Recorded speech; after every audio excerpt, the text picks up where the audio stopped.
আসসালামু আলাইকুম। টিএমআইটি স্টোরের পক্ষ থেকে আপনাদেরকে জানাই আন্তরিক শুভেচ্ছা ও অভিনন্দন।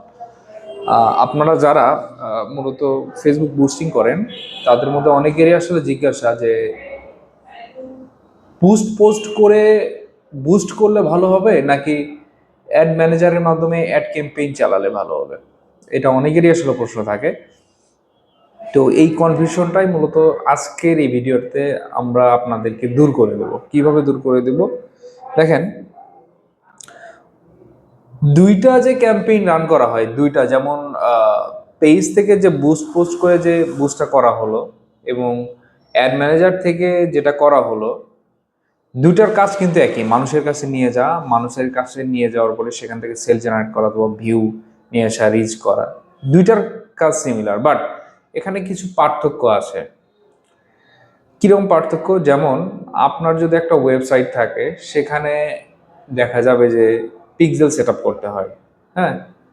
তারপরে যখন আপনি ডাটাগুলো নিয়ে কাজ করবেন, যে আপনার অ্যাডগুলো যারা দেখতেছে, এই অ্যাডগুলো মূলত কারা দেখতেছে, কি ধরনের মানুষ দেখতেছে, এগুলো নিয়ে যখন আপনি ডিপ লেভেলের অ্যানালাইসিস করে রিটার্গেটিং করবেন, তো তখন আপনার মূলত দরকার হবে অ্যাড ম্যানেজার।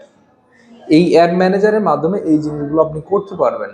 সেটা অবশ্যই $2, $3, $4, $5 কিন্তু এই বুস্টগুলো করলে হবে না। আপনাকে এটা মাথায় রাখতে হবে, আপনার বাজেট যখন $100 ওপর হবে, $200 ওপর হবে, তখন আপনি এই জিনিসগুলো নিয়ে কাজ করতে পারবেন। অ্যাজ ইউজুয়াল আপনি চাইলেন হয়তো আপনি $1 বুস্ট করবেন অথবা $5 বুস্ট করবেন, তো এই জিনিসগুলো দিয়ে আসলে আপনি ওইভাবে ভালো একটা আউটকাম বের করতে পারবেন না। রিটার্গেটিং হ্যাঁ হবে, আপনি ডাটাগুলো অ্যানালাইসিস করে সেগমেন্ট করে ভাগ করতে পারবেন, কিন্তু যে জিনিসটা হবে সেটা হচ্ছে যে আপনি ফাইনাল আউটকামটা পাবেন না। তো এই জন্য আপনাকে অবশ্যই বাজেটটা মাথায় রাখতে হবে, যে বাজেট অবশ্যই আপনাকে বেশি দিতেই হবে। আচ্ছা, 2 নম্বর কথা হচ্ছে যে অ্যাড ম্যানেজার দিয়ে করলে কি সুবিধা পাওয়া যায়। এখানে সুবিধা বলতে, অ্যাড ম্যানেজার দিয়ে করে যে মানুষের কাছে নিয়ে যাওয়া যায়, পোস্ট করেও সে মানুষের কাছে নিয়ে যাওয়া যায়। ফেসবুক টেকনোলজি, মেটা যে টেকনোলজিটা এনেছে, যে আপনি যদি টার্গেটিং নাও করেন, তারপরও আপনার অ্যাডের যে মূল বিষয়বস্তু থাকবে, এই বিষয়বস্তুকে ধরে সে ধরনের মানুষের কাছে নিয়ে যাবে। সো আপনি যদি কোনো কিছুই টার্গেটিং না করেন, তারপরও মেটা আপনাকে সঠিক অডিয়েন্সটা দিবে। এটা হচ্ছে বিষয়। তো এই জিনিসগুলো মাথায় রাখবেন। তো অনেকে আসলে ভাবে যে পোস্ট বুস্ট করলে মনে হয় ভালো রেজাল্ট পাওয়া যায় না। না, বিষয়টা এরকম না। পোস্ট বুস্ট করলেও ভালো রেজাল্ট পাওয়া যায়, অ্যাড ম্যানেজার দিয়ে করলেও ভালো রেজাল্ট পাওয়া যায়। তো দুইটার ক্ষেত্রে কিন্তু আপনি রেজাল্ট পাবেনই 100%। আপনি $2 বুস্ট করে, এমন না যে পেজ থেকে পোস্ট বুস্ট করে $2 বুস্ট করে আপনি 100টা সেল জেনারেট হচ্ছে, আর অ্যাড ম্যানেজার দিয়ে করলে সে 500টা সেল জেনারেট হবে। বিষয়টা এরকম না। আপনি সেল যতটুকুই পাবেন ততটুকুই পাবেন, সেটা যেখান থেকে করেন না কেন। তবে এর মধ্যে কিন্তু আছে, অবশ্যই কন্টেন্ট ভালো হতে হয়, পেজের কোয়ালিটি ভালো হতে হবে, পেজের কন্টেন্টগুলো অবশ্যই আপডেট থাকতে হবে, সবসময় আপডেট রাখবেন আপনার পোস্টগুলো। তো এই বিষয়গুলো আপনি যখন মাথায় রেখে কাজগুলো করবেন, তখন অবশ্যই আপনার জন্য ভালো হবে।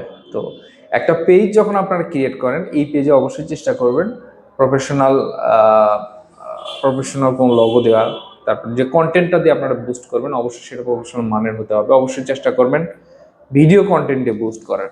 তো এটা হলো বিষয়, যে অ্যাড ম্যানেজার এবং পোস্ট বুস্ট করে যে পার্থক্যটা আপনারা বলেন, অনেকে এই জিনিসগুলো বলে। আশা করি এই জিনিসগুলো নিয়ে আসলে ডাউট রাখবেন না আপনারা। আর আপনারা আমাদের থেকে সার্ভিস নেন, আমরা আসলে ভালো জানি যে আপনার পেজে কি দিয়ে বুস্ট করে দিলে সবচেয়ে ভালো রেজাল্ট পাবেন। তো আমি এটাই বললাম আপনাদেরকে যে মেটা অডিয়েন্স যেভাবে খোঁজে এখন এআই এর মাধ্যমে, আপনি যদি টার্গেটিং নাও করেন, তারপরও আপনাকে সঠিক অডিয়েন্স দেবে। এটা হলো বিষয়। তো আপনারা যারা টিএমআইটি স্টোরের থেকে সার্ভিস নিতে চাচ্ছেন, boosting service, web design development, landing page, graphic design, domain hosting service নিতে চাচ্ছেন, তারা অবশ্যই টিএমআইটি স্টোরের সাথে যোগাযোগ করবেন। ধন্যবাদ।